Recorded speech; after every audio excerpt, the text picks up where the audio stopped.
En un verdadero despertar espiritual o despertar de Kundalini, es muy importante darnos cuenta a lo largo del tiempo cómo vamos elevando conciencia y el ego va perdiendo fuerza, y nos vamos dando cuenta porque siempre hay un punto en nuestro viaje que el ego nos engaña y nos dice o somos superiores a esta persona o la conciencia la tengo más elevada que esta persona, bla, bla, bla.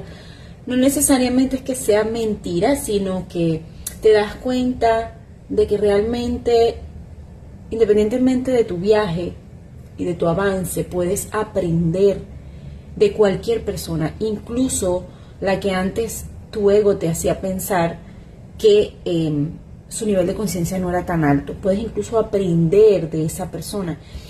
Si sientes eso, significa que has evolucionado espiritualmente mucho.